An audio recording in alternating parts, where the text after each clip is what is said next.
વિદ્યાર્થી મિત્રો, જે રીતે આપણે પ્રકરણ નંબર 1, પ્રકરણ નંબર 2 અને પ્રકરણ નંબર 3 નો સંપૂર્ણ કોન્સેપ્ટ તૈયાર કર્યો છે, એ જ રીતે આજે આપણે પ્રકરણ નંબર 4 એટલે કે કાર્બન અને તેના સંયોજનોનો સંપૂર્ણ કોન્સેપ્ટ તૈયાર કરવાનો છે, જેથી કરીને આવનારી બોર્ડ એક્ઝામની અંદર તમારે આ ચેપ્ટરમાંથી એક પણ ક્વેશ્ચન ખોટો નહીં જ પડે.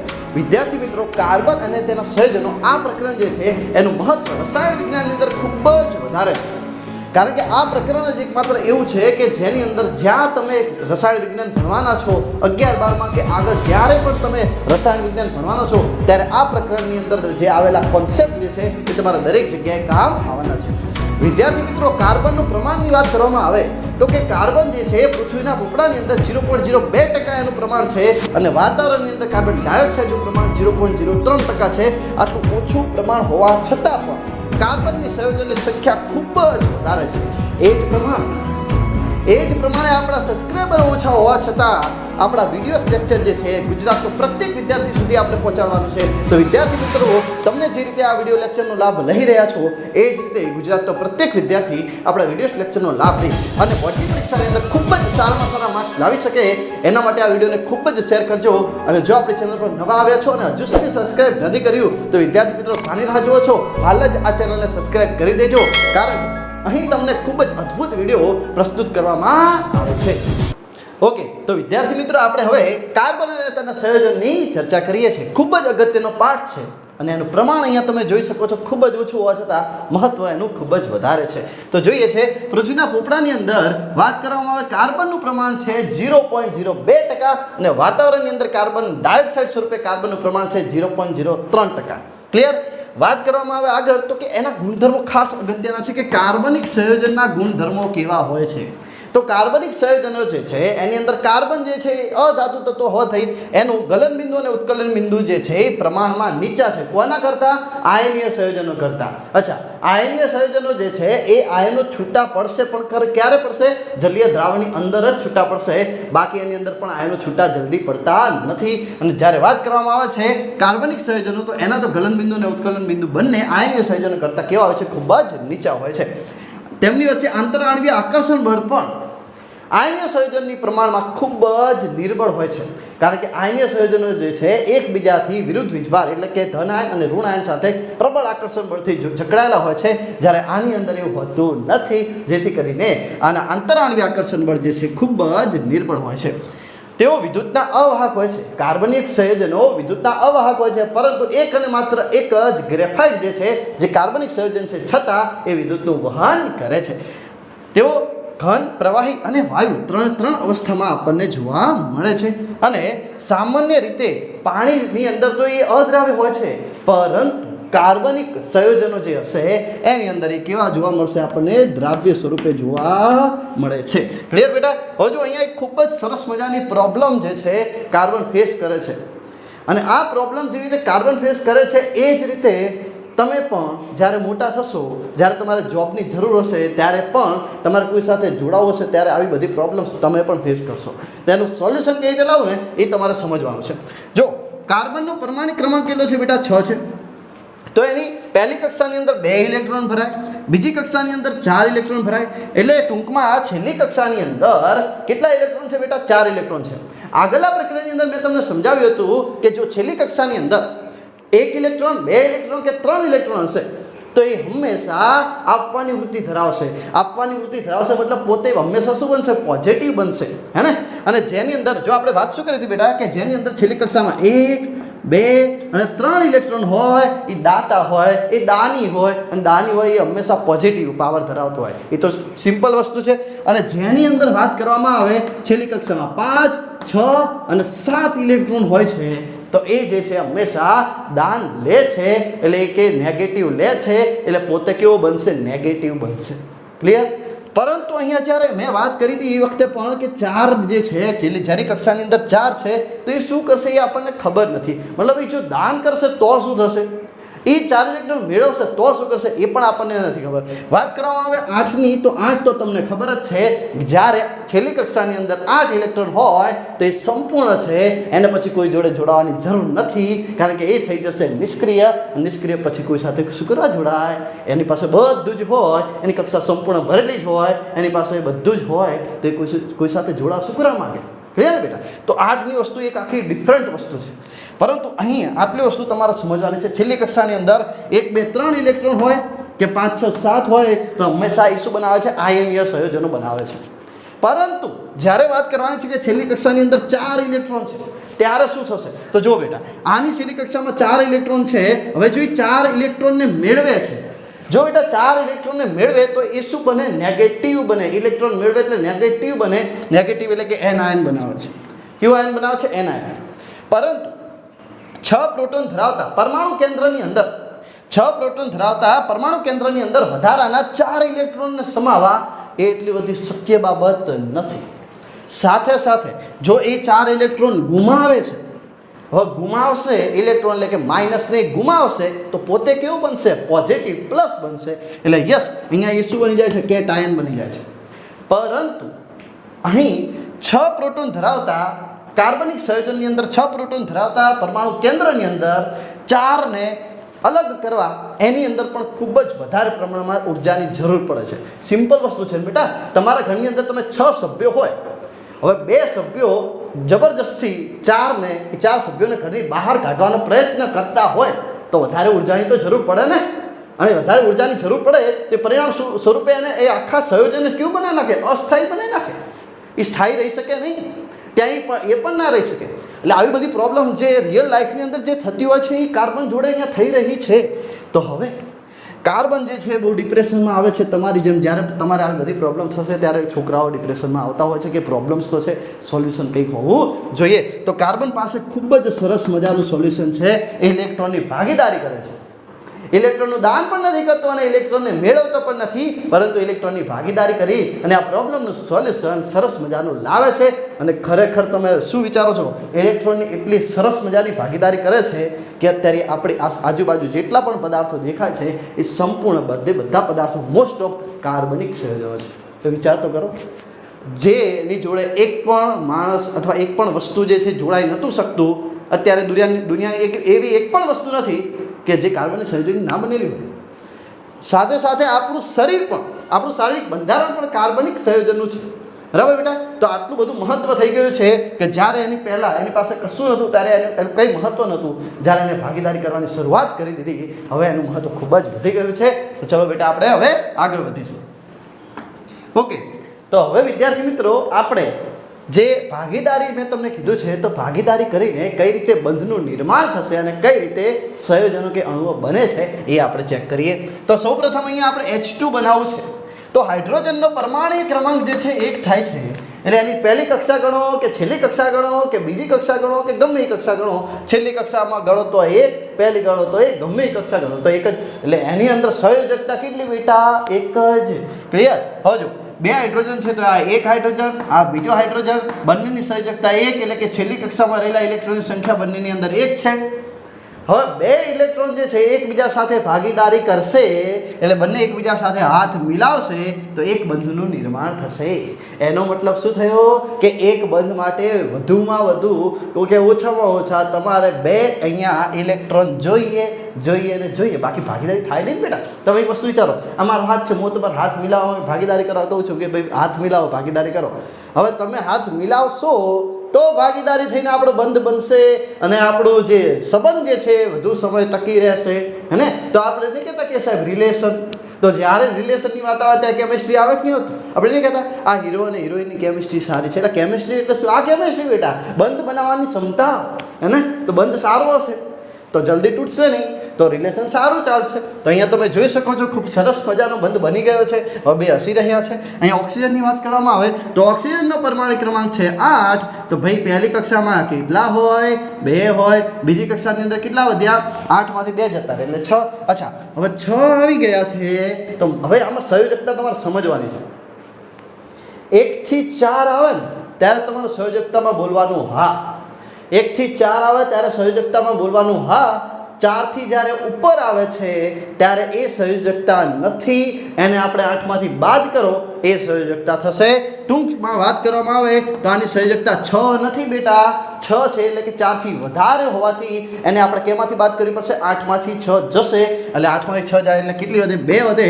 તો આ એક ઓક્સિજન છે, એના છેલ્લી કક્ષામાં આમ તો 6 છે તમે જોઈ શકો છો બેટા, પરંતુ સંયોજકતા કેટલી છે? ફક્ત 2 છે. અને અહીંયા પણ એક બીજો ઓક્સિજન છે, એની પણ સંયોજકતા કેટલી છે બેટા? 2 છે, હે ને? તો હવે આ જે છે તમે જોઈ શકો આમાં કેટલા બંધ બનશે? આ એક બંધ, કારણ કે આ અને આ બંનેનો એક બંધ, અને અહીં આ જે 2 ઇલેક્ટ્રોન છે એના બંનેના એક બંધ. ટૂંકમાં અહીં O2 ની અંદર આપણને કેટલા બંધ જોવા મળે છે? 2 બંધ જોવા મળે છે. એટલે કે હાઇડ્રોજનનો જે બંધ છે એના કરતાં વધારે પ્રબળ કોનો હશે? ઓક્સિજનનો બંધ હશે. કેમ? કારણ કે ઓલો એક જ હાથથી જોડાણો ને, આ ભાઈ 2 હાથથી જોડાણ છે, એટલે કે એનો પ્રબળ બંધ બની ગયો. ક્લિયર? હવે જો અહીંયા વાત કોની કરવાની છે? નાઇટ્રોજન. તો નાઇટ્રોજન જે છે એનો પરમાણુ ક્રમાંક કેટલો બેટા? 7 છે. તો અહીંયા નાઇટ્રોજન 7 હોય તો એની પહેલી કક્ષાની અંદર 2 હોય, બીજી કક્ષાની અંદર બેટા 5 હોય. 5 આવ્યા, 4થી વધારે આવ્યા ને, તો 4થી વધારે આવ્યા હોય તો તમારે શું કરવું પડે? 8માંથી બાદ કરવું પડે. તો 8માંથી 5 જશે તો કેટલા વધ્યા? 3 વધ્યા. તો અહીંયા 3 વધ્યા. તો આ નાઇટ્રોજન ખૂબ સરસ મજાનો અહીંયા 3 ઇલેક્ટ્રોન લઈને બેઠો છે, બીજો પણ સામે હાઇડ્રોજન 3 ઇલેક્ટ્રોન લઈને બેઠો છે. તો બંને વચ્ચે કેટલા બંધ બનશે? 3 બંધ બનશે. તો આ એક બંધ, બીજો બંધ અને ત્રીજો બંધ. તો N2 ની અંદર આપણને કેવો બંધ જોવા મળે છે? સૌથી પ્રબળ જોવા મળે છે. કેમ? હાઇડ્રોજનની અંદર 1, ઓક્સિજનની અંદર 2 અને નાઇટ્રોજનની અંદર અહીંયા આપણને 3 જોવા મળે છે. હવે 3 હોય તો કેટલું પ્રબળ થઈ ગયું તમે જોઈ શકો છો. તો આ રીતે સહસંયોજક બંધનું નિર્માણ કરીને તમે અણુ કે સંયોજનો બનાવી શકો છો. હવે અહીંયા તો આપણે જે છે બંનેના એક જ પરમાણુ, મતલબ H2 આવી એટલે બંને હાઇડ્રોજન, O2 આવી તો બંને ઓક્સિજન લીધું, અને N2 એટલે કે બંને નાઇટ્રોજન લીધું. પરંતુ જ્યારે અલગ તત્વના હોય અને પાછા જોડવાની વાત કરતા હોય તો આપણે વિચારવું પડશે ને, તો આની અંદર શું આવશે? બરાબર છે? તો આની અંદર આપણે હવે બંધ બનાવવાનો છે. કઈ રીતે બનશે સમજાઈ દઈએ, ચિંતા નહીં કરવાની. જુઓ, હાઇડ્રોજનની વાત છે અને કોણ છે ભાઈ? ઓક્સિજન. હવે હાઇડ્રોજન જે છે એનો પરમાણુ ક્રમાંક ગણો કે છેલ્લી કક્ષામાં રહેલા ઇલેક્ટ્રોનની સંખ્યા કેટલી હતી? 1 હતી. ઓક્સિજનમાં જોઈ લો, આપણે હમણાં જ કર્યું છે, એની સંયોજકતા કેટલી છે બેટા? 2 છે. તો ડાયરેક્ટ હું લખી દઉં છું, આની સંયોજકતા કેટલી છે? 2 છે. એટલે આ બંને મેં અહીંયા સંયોજકતા લખી છે. શું લખી છે બેટા? સંયોજકતા. સંયોજવાની સાપેક્ષ ક્ષમતાને સંયોજકતા કહેવામાં આવે છે. હવે ઓક્સિજન છે, આ ઓક્સિજન જે છે એની સંયોજકતા કેટલી છે? 2 છે.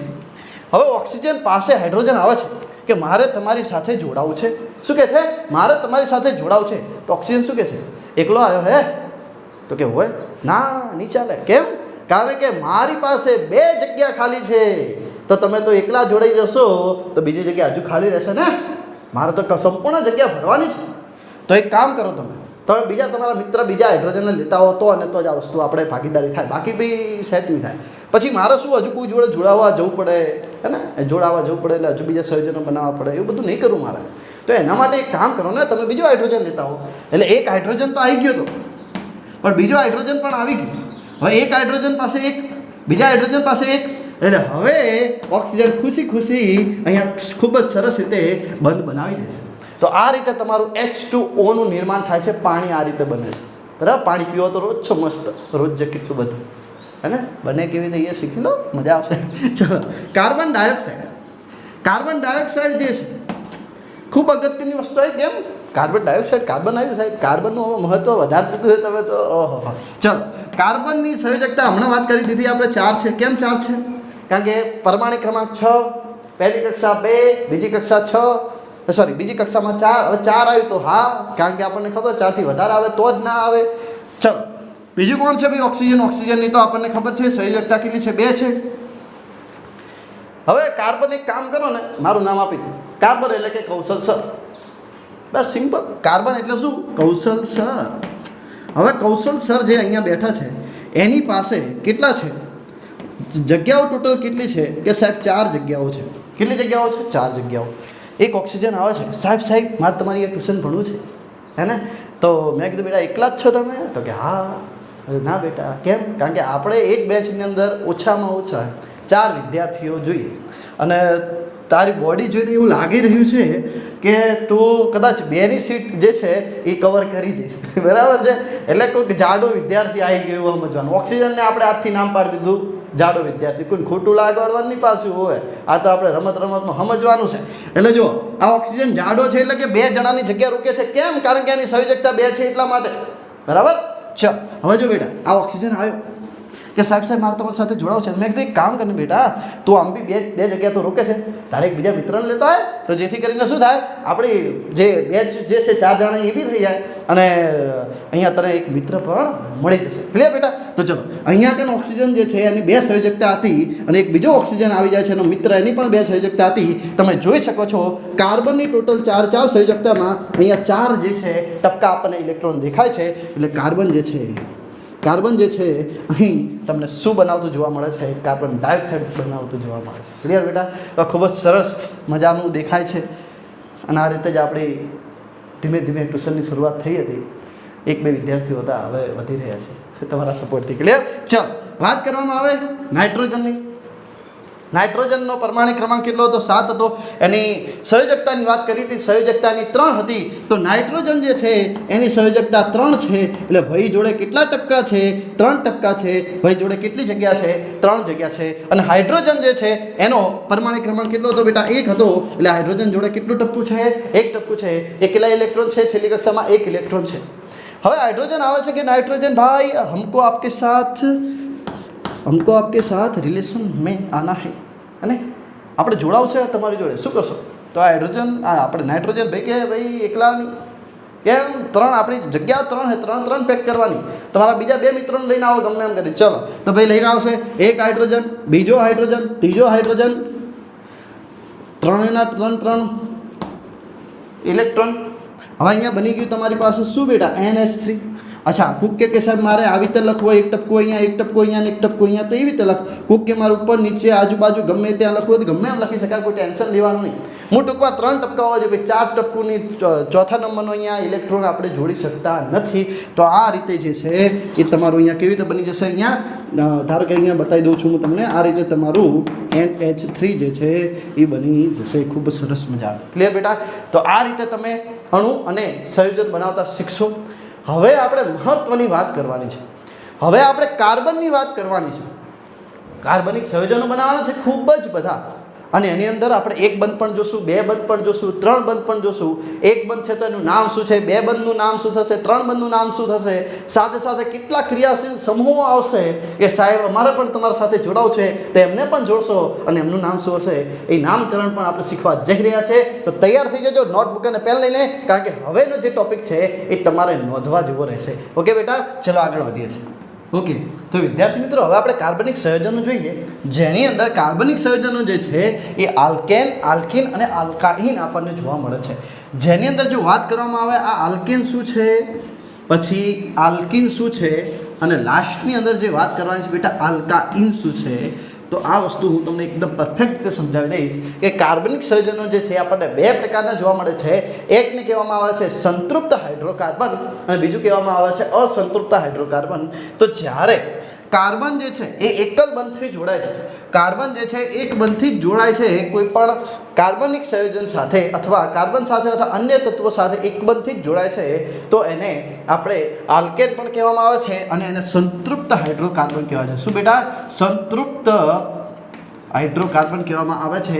જ્યારે એક બંધ કે દ્વિબંધથી જોડાય છે, એક બંધ કે દ્વિબંધથી જોડાય છે, દ્વિબંધ કે ત્રિબંધથી આપણને જોડાય છે, ત્યારે હંમેશા એ શું થશે બેટા? અસંતૃપ્ત હાઇડ્રોકાર્બન થશે. ટૂંકમાં એક બંધ આવે તો શું આવશે? સંતૃપ્ત. દ્વિબંધ કે ત્રિબંધ આવે તો શું આવશે બેટા? અસંતૃપ્ત. જો પછી વાત કરવામાં આવે છે અહીંયા એક બંધથી જોડાવાનું છે, એનું નામ શું પડશે? આલ્કેન પડશે. જે દ્વિબંધથી જોડાશે એનું નામ પડશે આલ્કીન અને ત્રિબંધથી જોડાશે એનું નામ પડશે આલ્કાઇન. ક્લિયર? ચલો ઉદાહરણ જોઈએ આપણે. સૌપ્રથમ અહીં આપણે એક કાર્બન લઈએ છીએ. આ કાર્બન જે છે, એક કાર્બન જે છે કેટલા હાઇડ્રોજન સાથે જોડાય છે? 4 હાઇડ્રોજન સાથે જોડાશે. કેમ? કાર્બનની સંયોજકતા 4 છે, હાઇડ્રોજનની 1 છે, તો એક કાર્બન જે છે એ 4 હાઇડ્રોજન સાથે જોડાઈ શકે છે. તો આ કાર્બનના કેટલા ટપકા બેટા? 4 ટપકા જે છે. અને અહીંયા કેટલા હાઇડ્રોજન આવશે? પહેલો એક હાઇડ્રોજન આવ્યો, પછી બીજો હાઇડ્રોજન આવશે, પછી ત્રીજો હાઇડ્રોજન આવશે. એવી રીતે અહીં ચોથો હાઇડ્રોજન આપણને જોવા મળશે. તો આ જે સંયોજન બન્યું એનું નામ શું પડશે બેટા? મિથેન. શું નામ પડશે? મિથેન. એવી રીતે હવે અહીં કાર્બન જે સંયોજન જે છે, અહીં આપણને બે આપણને કાર્બન જોવા મળતું હોય તો જો એક કાર્બન આ બીજું કાર્બન, પેલા બંને કાર્બન વચ્ચે એક બંધ આપણને જોવા મળશે. હવે કાર્બનની સંયોજકતા 4 હોવાથી અહીં આપણી પાસે કેટલી વધી છે?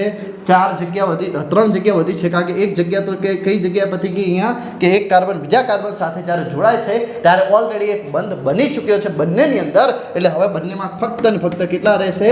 3 ખાલી જગ્યા બાકી રહેશે. તો આ 3 ખાલી જગ્યા બાકી રહી છે, તો આ 3 ખાલી જગ્યાની અંદર આપણે શું પૂરી દઈશું બેટા? હાઇડ્રોજન પૂરી દઈશું. એટલે કે C2H6 એનું નામ શું પડશે બેટા? ઇથેન પડશે. શું નામ પડશે? ઇથેન. આ જ રીતે જો આગળ વધતા જઈએ તો ત્રીજા નંબરની અંદર એક કાર્બન, બીજું કાર્બન અને ત્રીજું કાર્બન, આ 3 કાર્બન જે છે એ એકબીજા સાથે જોડાય છે. તો વચ્ચેવાળું જે કાર્બન છે એના ઓલરેડી ખાલી બે જગ્યા જે છે એ પૂરાઈ ગઈ છે. હવે કેટલી વધી? ફક્ત 2 વધી છે. આની અંદર એક પતી ગઈ છે, બીજી, ત્રીજી અને ચોથી. આની અંદર એક પતી ગઈ, બીજી, ત્રીજી અને ચોથી. તો આ રીતે તમારે અહીંયા જગ્યા જે છે બાકી હોય પૂરી કરવાની, 4 સંયોજકતા સંતોષવાની, અને એના પછી બધી જગ્યાએ શું જોડી દેવાના બેટા? હાઇડ્રોજન જોડી દેવાના. ઓકે. તો આ જે છે અહીંયા તમને શું બન્યું જોવા મળ્યું? 1 2 3 કાર્બન એટલે કે પ્રોપેન. શું જોવા મળ્યું? પ્રોપેન. હવે તે 4 કાર્બન જોડાય તો કહેવાશે બ્યુટેન, 5 કાર્બન આવશે તો કહેવાશે બેટા પેન્ટેન, 6 કાર્બન આવશે તો હેક્ઝેન, 7 આવશે તો 1 મિનિટ હેક્ઝેન. હા, તમારે તો અહીંયા 6 સુધી જ આવશે બેટા, બરાબર. તમારે 7 8 9 અને 10 આવતા નથી. 8 આવશે તો ઓક્ટેન, 9 આવે તો નોનેન અને 10 આવે તો ડિકેન એને કહેવામાં આવે છે. પરંતુ તમારે જે છે સિલેબસની અંદર ફક્ત ને ફક્ત કેટલા આવશે બેટા? 6 આવશે. ક્લિયર? તો આ વસ્તુ તમારે યાદ રાખવાનું છે. હા, એનું એક સૂત્ર છે CnH2n+2. એટલે કે જ્યારે કાર્બનની સંખ્યા જે છે અહીંયા તમે જેટલી લો છો તો એ પ્રમાણે હાઇડ્રોજનની કેટલી સંખ્યા મળશે એ શોધવા માટેનું અહીંયા આપણી પાસે એક સૂત્ર છે. કાર્બનની સંયોજકતા, કાર્બન જો તમે અહીંયા કેટલા લો છો બેટા? કાર્બન તમે 1 લો છો. કાર્બન 1 લો છો તો અહીંયા એની જગ્યાએ 1 મૂકો છો તો અહીંયા હાઇડ્રોજન કેટલા થશે? 2 કા 2 ને 2 કેટલા થઈ ગયા બેટા? 4 થઈ ગયા. અને તો અહીંયા કેમ આપણે કાર્બન 1 લીધું તો હાઇડ્રોજન કેટલા જોવા મળ્યા? 4 જોવા મળ્યા. એ જ રીતે હવે કાર્બનની સંખ્યા તમે અહીંયા કેટલી લો છો બેટા? 2 લઈ લો છો. તો કાર્બનની સંખ્યા તમે જ્યારે 2 લો છો તો હાઇડ્રોજન જે છે 2 દુ 4 ને 2 કેટલા થઈ જશે? 6 થઈ જશે. એ જ પ્રમાણે જો કાર્બનની સંખ્યા તમે અહીંયા 3 લઈ લો છો, એક કાર્બન, બીજું કાર્બન અને 3 કાર્બન, તો અહીંયા 3 દુ 6 ને 2 કેટલા થઈ જશે? 8 હાઇડ્રોજન તમને અહીંયા જોવા મળશે. તો એનું આલ્કેનનું સામાન્ય સૂત્ર, આલ્કેન જે એક બંધથી જોડાયેલું છે એનું સામાન્ય સૂત્ર જે છે એ થઈ ગયું કે છે આપણું CnH2n+2. પરંતુ જ્યારે હવે એ દ્વિબંધથી જોડાશે ત્યારે એનું સૂત્ર થઈ જશે CnH2n, અને ત્રિબંધથી જોડાશે ત્યારે એનું સૂત્ર થઈ જશે CnH2n-2. ક્લિયર બેટા? તો અહીંયા આપણે જોઈએ છે કઈ રીતે દ્વિબંધથી જોડાશે. તો સિમ્પલ એક જગ્યાએ તો એક કાર્બન જોડે તો દ્વિબંધ નહીં થાય. એટલે અહીંયા આપણે ઓછામાં ઓછા કેટલા જોશે બેટા? 2 કાર્બન જોશે. આ 2 કાર્બન વચ્ચે હવે કેટલા બંધ છે? દ્વિબંધ છે. કેટલા બંધ છે? દ્વિબંધ છે. હવે આ કાર્બનની સંયોજકતા ઓલરેડી 2 પતી ગઈ છે, બીજી 2 બાકી છે. આની પણ ઓલરેડી 2 પતી ગઈ છે, બીજી 2 બાકી છે. ટોટલ 4 સંયોજકતા સંતોષ આવી જોઈએ. તો અહીંયા તમે જોઈ શકો છો કેટલા હાઇડ્રોજન આવશે? 4 હાઇડ્રોજન આવ્યા. એનો મતલબ કે જેટલા કાર્બન છે એના ડબલ હાઇડ્રોજન છે. તો એનું સૂત્ર શું થઈ ગયું? CnH2n. એટલે જેટલા કાર્બન એના ડબલ હાઇડ્રોજન તમને જોવા મળે છે. અને આનું નામ પડશે ઇથીન. આમાં હતું ઇથેન, એટલે આમાં એન પ્રત્યય લાગતો હતો. આમાં દ્વિબંધ થયું એટલે એની અંદર આપણને ઇન પ્રત્યય લાગે છે. શું લાગે છે? ઇન પ્રત્યય. ત્રીજા નંબરની જ્યારે વાત કરવામાં આવે છે આલ્કાઇન, તો આલ્કાઇનની અંદર આપણે વાત કરવામાં આવે તો એક કાર્બન જે છે બીજા કાર્બન સાથે ટ્રિપલ બંધથી જોડાય છે. કેટલા બંધથી? ટ્રિપલ બંધથી જોડાય છે.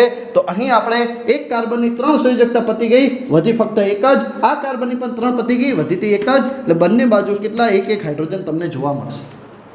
એક હાઇડ્રોજન આની અંદર તમને અહીં જોવા મળે છે. હવે આની અંદર તમારે શું સમજવાનું છે કે તમારી પાસે જેટલા પણ કાર્બન છે એટલા હાઇડ્રોજન છે એવું નહીં બોલવાનું બેટા.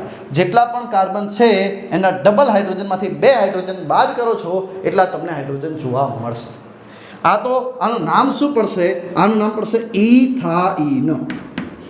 આનું નામ પડી જશે બેટા ઇથાઇન. તો વાત કરીએ ઇથેન, આલ્કેન એક બંધ, ઇથિન, આલ્કિન દ્વિબંધ, ઇથાઇન, આલ્કાઇન, બરાબર, અને ત્રિબંધ આપણને જોવા મળશે. હજુ આવા તમે વધારે ઉદાહરણ તમે તમારી રીતે બનાવી શકો છો. ધારો કે તમારે પ્રોપીન બનાવવું હોય તો 1 કાર્બન 2 કાર્બન અને 3 કાર્બન જે છે તો અહીં લાસ્ટમાં તમે 2 બંધ મૂકી દેશો તો અહીંયા તમારું શું થઈ જશે બેટા? પ્રોપીન થઈ જશે. અને 1 2 3 4 અને ઓલરેડી 3 પતી ગઈ એટલે કે 4 અને 2 પતી ગયા એટલે અહીંયા કેટલા આવી જશે બેટા? 1 અને 2 એટલે 2 ને 2 4 થઈ ગયા. ક્લિયર? ચલો હાઇડ્રોજન તમે અહીંયા જોડી દેશો જ્યાં તમે સંયોજકતા બાકી રાખી છે ત્યાં. તો આ શું બની ગયું બેટા? 1 2 3 એટલે પ્રોપેન આવવું જોઈએ ને, પણ દ્વિબંધ હોવાથી પ્રોપઇન અથવા પ્રોપ 1 ઇન પહેલા કાર્બન સાથે ઇન લાગેલું હોવાથી દ્વિબંધ લાગેલું હોવાથી પ્રોપ 1 ઇન પણ આપણે એને કહી શકાય છે. એ જ પ્રમાણે તમારે જે પ્રોપાઇન બનાવવું હોય તો 1 2 અને 3 જે છે 1 2 અને 3 કાર્બન લખી દીધા. અહીંયા લાસ્ટમાં તમે 3 બંધ લખી દો. હવે આ કાર્બન ઓલરેડી 3 પતી ગયા છે અને આ ચોથો પતી ગયો એટલે વચ્ચેવાળા કાર્બનની અંદર આની અંદર એક પણ હાઇડ્રોજન જોડાશે નહીં. જ્યારે પહેલા કાર્બનમાં 1 2 3 અને 4 બરાબર સંયોજકતા પહેલાં લખી દઈએ છીએ. લાસ્ટમાં 3 પતી ગઈ, એક જ વધી 4. હવે બધે આપણે શું જોડી દઈશું બેટા? હાઇડ્રોજન જોડી દેવાના છે. ખૂબ જ સરસ મજાના હાઇડ્રોજન આપણે અહીંયા જોડી દઈશું. હવે પ્રોપેન જો અહીંયા હતું પ્રોપેન, અહીંયા ડબલ બદલે પ્રોપીન, અહીંયા ટ્રિપલ બદલે પ્રોપાઇન અથવા પ્રોપ 1 આઇન. કારણ કે પહેલા કાર્બન સાથે અહીં આપણે શું જોડ્યું છે? ટ્રિપલ બોન્ડ જોડેલું છે. ક્લિયર બેટા? તો ખૂબ જ સરસ મજાનો પ્રયત્ન અહીંયા મેં તમારી સમક્ષ કર્યો છે સંતૃપ્ત અને અસંતૃપ્ત હાઇડ્રોકાર્બન સમજાવવાનો. સંતૃપ્તની અંદર આલ્કેન આવશે, આ બધા છે સંતૃપ્ત, અને આ બાજુ તમને જે દેખાય છે દ્વિબંધ અને ત્રિબંધ એ તમને દેખાય છે એ અસંતૃપ્ત છે, જેમાં આલ્કિન અને આલ્કાઇન આવે છે. આટલી વસ્તુ તમારે એકદમ પરફેક્ટ સમજવી પડશે, ત્યારે જ હવે તમે ક્રિયાશીલ સમૂહને સમજી શકશો. બાકી ક્રિયાશીલ સમૂહને તમે સમજી શકશો નહીં. તો હવે આપણે સમજવા જઈ રહ્યા છીએ બેટા ક્રિયાશીલ સમૂહો. આ પતી જશે એના પછી ક્રિયાશીલ સમૂહ જોઈએ જ્યારે તમને એકદમ પરફેક્ટ આવડી જશે એટલે પછી આપણે શીખવાનું છે નામકરણ. કારણ કે નામકરણની અંદર ઘણા બધા વિદ્યાર્થીઓને તકલીફ પડે છે. ઓકે બેટા, ચલો આપણે આગળ વધીએ છીએ. ઓકે, તો વિદ્યાર્થી મિત્રો હવે આપણે કાર્બનના ગુણધર્મો પહેલાં જોઈ લઈએ કે કાર્બનની અંદર 2 ગુણધર્મો છે, કેટેનેશનનો ગુણધર્મ અને કાર્બનની સંયોજકતા. કેટેનેશનનો ગુણધર્મ શું કહેવા માંગે છે કે કાર્બન જે છે એ અન્ય કાર્બન પરમાણુ સાથે અથવા અન્ય તત્વના પરમાણુ સાથે બંધ બનાવવાની અદ્વિતીય ક્ષમતા ધરાવે છે, જે બીજા કોઈ પણ તત્વની અંદર આપણને જોવા મળતી નથી. તો કાર્બનના આ વિશિષ્ટ ગુણધર્મને આપણે કાર્બનનો કેટેનેશનનો ગુણધર્મ કહેવામાં આવે છે. હવે કાર્બન જે પરમાણુ જે સંયોજનો બનાવે છે એ સંયોજનો લાંબી શૃંખલામાં બનાવે છે, પછી શાખિત શૃંખલામાં બનાવે છે અને વલયાકાર શૃંખલાની અંદર પણ એ સંયોજનો બનાવે છે. તો આપણે એ જ સમજવાનું છે કે શાખિત શૃંખલા કોને કહેવાશે, લાંબી શૃંખલા કોને કહેવાશે અને વલયાકાર શૃંખલા કોને કહેવાશે. તો સૌપ્રથમ જો લાંબી શૃંખલાની વાત કરવામાં આવે તો જો 1 કાર્બન 2 કાર્બન અને 3 કાર્બન અહીંયા આપણે લખેલા છે, આ બધા એકબીજા સાથે એકલ બંધથી તો જોડાયેલા હશે. સાથે સાથે અહીં આપણે જે છે એને હાઇડ્રોજન વડે અહીં જોડીશું. સૌપ્રથમ જ્યારે વાત કરવામાં આવે છે જો આ જે આપણને દેખાય છે પ્રોપેન, જે અહીંયા હું લખી રહ્યો છું, તો આ પ્રોપેન જે છે એ બેટા કેવું છે? લાંબી શૃંખલા આપણને જોવા મળે છે. મતલબ ટૂંકમાં અહીં કોઈ તમને નીચે કોઈ શાખા અલગ પડતી જોવા મળતી નથી. એક જ રેખાની અંદર જ્યારે તમને જોવા મળતા હોય તો એવી શૃંખલાને આપણે કેવી કહેશું બેટા? લાંબી શૃંખલા કહેવામાં આવે છે. એટલે કે પ્રોપેન, પછી butane, pentane, hexane, heptane, octane, nonane, decane વગેરે શૃંખલા લાંબી શૃંખલાઓ આપણને કહેવામાં અહીંયા જોવા મળે છે. હવે આની અંદર તમે આલ્કિન પણ લઈ શકો છો, આલ્કાઇન પણ લઈ શકો છો.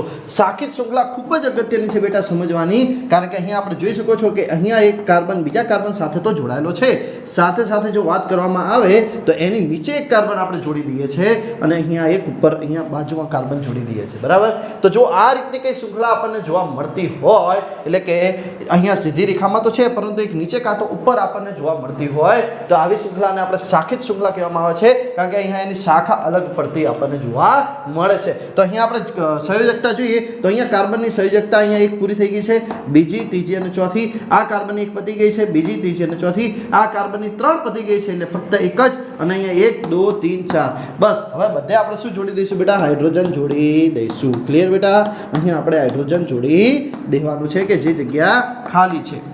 તો અહીં આપણને આ શું જોવા મળે છે તો કે સાહેબ સીધે સીધું તો પ્રોપેન દેખાય છે પણ બીજા કાર્બન સાથે મિથાઇલ દેખાય છે, તો બસ બેટા આનું નામ પડી જશે 2 મિથાઇલ પ્રોપેન. અગત્યનું શું છે આની અંદર શાખિત શૃંખલામાં નામકરણ કરતાં તમને આવડવું જોઈએ. અહીં તો વચ્ચે છે એટલે કમ્પ્લીટ બીજી જગ્યા ઉપર છે એટલે તો તમને આવડી જશે, પરંતુ જ્યારે અહીં બીજા નંબરે હોત ને આ બાજુ હજુ ઘણા બધા કાર્બન હોત તો તમે શું કરો? બરાબર, એટલે એ પણ આપણે એક ઉદાહરણ જોશું. તો અહીંયા આપણે નામ શું પડી ગયું છે, મિથાઇલ જે ગ્રુપ જે છે એ બીજા કાર્બન સાથે જોડાયેલું હોવાથી આનું નામ પડી જાય છે 2 મિથાઇલ સીધે સીધું કેટલા દેખાય છે, 1 2 3 કાર્બન એટલે કે પ્રોપેન, 2 મિથાઇલ પ્રોપેન. ક્લિયર બેટા? 1 એટલે મિથેન, 2 એટલે ઇથેન, 3 એટલે પ્રોપેન, 4 એટલે બ્યુટેન, 5 એટલે પેન્ટેન, 6 એટલે હેક્ઝેન, 7 એટલે હેપ્ટેન, 8 એટલે ઓક્ટેન, 9 એટલે નોનેન અને 10 એટલે ડિકેન. ક્લિયર? તો આની અંદર આટલી વસ્તુ તમારે યાદ રાખવાની છે. હજુ આપણે સાખી શૃંખલાના વધુ ઉદાહરણ જોશું સમઘટકોની અંદર. ક્લિયર? સાથે સાથે નામકરણની અંદર પણ આપણે ઘણા બધા ઉદાહરણ જોવાના છે. પછી વાત કરવાની છે વલયાકાર શૃંખલા કોને કહેવામાં આવે. ક્લિયર? ધારો કે અહીંયા આપણે 3 લખીએ છીએ તો તમને ખબર છે ભાઈ ત્રિકોણ કેવી રીતે દોરાય છે, આ રીતે હોય છે. બરાબર, તો જ્યારે 3 હશે ને તો આવી રીતે ત્રિકોણાકાર આપણને જોવા મળે. બરાબર, તો અહીંયા તમે જોઈ શકો છો કે આ 2 કાર્બન વચ્ચે અને આ 2 કાર્બન વચ્ચે એકલ બંધ આપણને જોવા મળે છે. તો અહીં કોઈ પણ કાર્બન તમે જુઓ છો તો એ કાર્બન જે છે બીજા 2 કાર્બન સાથે જોડાયેલો હોવાથી હવે એની સંયોજકતા ફક્ત અને ફક્ત કેટલી બાકી રહે છે, 2 અહીંયા સંયોજકતા બાકી રહે છે. તો આ કાર્બનની 2 સંયોજકતા અહીંયા સંપૂર્ણ પૂરી કરશો, અહીંયા પણ 2 ભરાઈ ગઈ છે, 2 સંયોજકતા આપણે અહીંયા પૂરી કરશો, આ કાર્બનની પણ 2 સંયોજકતા અહીંયા પૂરી કરશું. ક્લિયર બેટા? તો આ વલયાકાર અહીંયા આગળ આપણે પ્રોપેન જે છે અહીંયા આપણને જોવા મળે છે, જેનું નામ શું પડશે, સાયક્લોપ્રોપેન. આ જ રીતે જો તમારે બ્યુટેન જે સાયક્લો દોરવું હોય તો તમારે કઈ રીતે દોરવું પડશે કે સૌપ્રથમ અહીંયા એક કાર્બન, બીજો અહીંયા, ત્રીજો અહીંયા, ચોથો અહીંયા અને પછી એકબીજાને એકલ બંધ સાથે જોડી દેવાનું રહેશે. તો અહીં પણ તમે જોઈ શકો છો કે જ્યારે સાખી શૃંખલા છે ત્યારે એક કાર્બન જે છે બીજા 2 કાર્બન સાથે જોડાયેલો હોવાથી એની ફક્ત 2 જ સંયોજકતા બધાની અંદર બાકી રહેશે અને બધાની અંદર તમારે 2 હાઇડ્રોજન જોડવાના રહેશે. હજુ તમારે પેન્ટેન દોરવું હોય તો પંચકોણ તમારે દોરવું પડશે અને પછી જો હેક્ઝેન દોરવું હોય તો તમારે એ રીતે ષટકોણની રચના તમારે કરવી પડશે, જેને સાયક્લોહેક્ઝેન કહેવામાં આવે છે. પરંતુ આની અંદર એક વિશિષ્ટ વસ્તુ છે જે તમને હું થોડી વાર પછી શીખવાડું છું. કાર્બનની સંયોજકતા કેટલી છે બેટા, 4 છે. અત્યાર સુધી બસ એ જ વાત કરી રહ્યા છીએ કે કાર્બનની 4 સંયોજકતા છે. એ કાર્બન પરમાણુ અથવા અન્ય તત્વના પરમાણુ જે એકલ પરમાણુ સાથે બંધ બનાવે છે અને સંયોજનો બનાવે છે. હાઇડ્રોજન, ક્લોરીન, નાઇટ્રોજન, સલ્ફર વગેરે સાથે એ બંધ બનાવે છે. ક્લિયર બેટા? હવે જો વાત કરવાની છે કાર્બન જે છે એનું કદ કેવું છે, નાનું છે. કાર્બનનું કદ નાનું હોવાથી એની જે જોડે જોડાયેલો ઇલેક્ટ્રોન જે છે એની સાથે સંપર્કમાં વધારે હશે, એ જલ્દીથી છૂટશે નહીં, જેથી કરીને એને પરિણામ સ્વરૂપે એના સંયોજનો જે છે એ પરિણામ સ્વરૂપે એને કેવા બનાવે છે, સ્થાયી બનાવે છે. જેટલા તમે નજીક હશો તો જલ્દી છૂટશો નહીં, એટલે કે પ્રબળ બંધ બનશે અને પ્રબળ બનશે એટલે જલ્દી છૂટશે નહીં. જે પરિણામ સ્વરૂપે શું બનાવે છે બેટા, સ્થાયી બનાવે છે. અને જે અહીંયા કદ નાનું છે એની જગ્યાએ જો કદ મોટું હોય તો જે અહીંયા તત્વનું સંયોજનનું કદ મોટું હોય તો એ જે છે એ અસ્થાયી બનશે, કારણ કે ત્યાંથી છૂટવાની સંભાવના ખૂબ જ વધી જાય છે. ક્લિયર બેટા? તો આટલી વસ્તુ તમારા આની અંદર યાદ રાખવાનું છે કે કાર્બનનું કદ નાનું હોવાથી એની અંદર જે બંધ જે છે કેવો હશે, આપણને પ્રબળ જોવા મળે છે, જે પરિણામ સ્વરૂપે એને કેવો બનાવે છે, સ્થાયી બંધ બનાવે છે. ક્લિયર? અહીંયા સ્થાયી આપણને જોવા મળે છે. ચલો બેટા હવે આપણે આગળ વધીએ છીએ. ઓકે, તો વિદ્યાર્થી મિત્રો હવે આપણે ક્રિયાશીલ સમૂહ વિશે સમજીએ કે ક્રિયાશીલ સમૂહ જે છે શબ્દની અંદર જ એની અંદર જવાબ છે કે ક્રિયાશીલ સમૂહ એટલે કે જે એક્ટિવ હોય, જે જોડાવા માટે તત્પર છે, હે ને? તો એને આપણે શું કહેવાશું, ક્રિયાશીલ સમૂહ કહેવામાં આવે છે. અહીંયા લખ્યું છે ડેશ Cl અને ડેશ Br. આ ડેશનો મતલબ શું છે બેટા, કે એ જોડાવા માટે તત્પર છે, હજુ એની એક સંયોજકતા અધૂરી છે. ક્લિયર બેટા? તો આ વસ્તુ આપણે સમજીશું. આલ્કોહોલની અંદર પણ તમે જોઈ શકો છો ડેશ OH, આલ્ડીહાઇડની અંદર પણ તમે જોઈ શકો છો કે ડેશ CHO, કીટોનની અંદર પણ તમે અહીંયા જોઈ શકો છો કે C ડબલ બોન્ડ O અને બંને બાજુ તમને ડેશ જોવા મળે છે, જે અહીંયા બંધ દર્શાવે છે, એને જોડાવ છે અને બંને બાજુ જોડાવ છે. બોલો કેવું કહેવાય, બધાની એક બાજુ જોડાવા આવે કે મારે બંને બાજુ જોડાવ. બરાબર? કાર્બોક્સિલિક એસિડ જે છે COOH, બરાબર, COOH એટલે કે આની અંદર પણ તમને એક બંધ જોવા મળે છે. પહેલા તો સમજીશું કે આ બધા કઈ રીતે બન્યા છે. તો ક્લોરીનની અંદર વાત કરી લઉં તો કે ક્લોરીન જે છે પરમાણુ ક્રમાંક 17 છે, ત્યારે ઇલેક્ટ્રોન રચના જે થઈ જશે 2, 8 અને 7.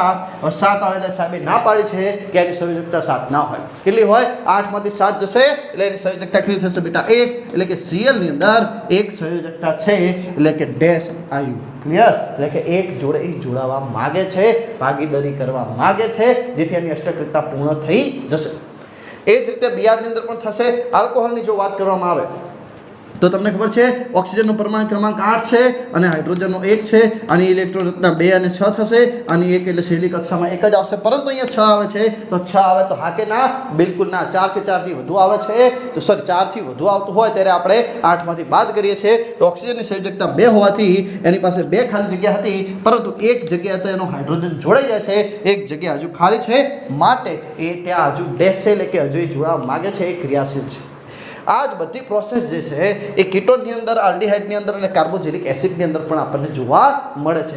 સાથે સાથે આપણે એ પણ સમજીશું કે કોની અંદર પૂર્વક લાગે છે અને કોની અંદર જે છે પ્રત્યય લાગે છે. તો ફક્ત ને ફક્ત હેલોજન સમૂહના જે છે એની અંદર આપણે પૂર્વક લગાડવું પડે છે. એટલે ભાઈઓ શું કહે છે કે અમારે જોડાવું તો છે, પરંતુ પહેલાં અમારું નામકરણ બોલો તો અમે તમારી સાથે જોડાશું. આપણે પાર્ટનરશિપ કરીશું, પરંતુ પાર્ટનરશિપની અંદર નામ પહેલું મારું હોવું જોઈએ, એવું કોણ કહે છે? જેમને નામનું વધારે મહિમા છે તે કોણ છે? હેલોજન સમૂહ કે ક્લોરો બ્રોમો. પહેલાં બોલો, પછી તમારે જે જોડાવું એ જોડો. ક્લિયર? તો આની અંદર જે છે પૂર્વક લાગે છે, આનું શું લાગશે બેટા? ક્લોરો. અને પછી શું લાગશે? બ્રોમો. બરાબર? એક એક આપણે ઉદાહરણ પણ લઈ લઈશું જેથી આપણને ખબર પડે.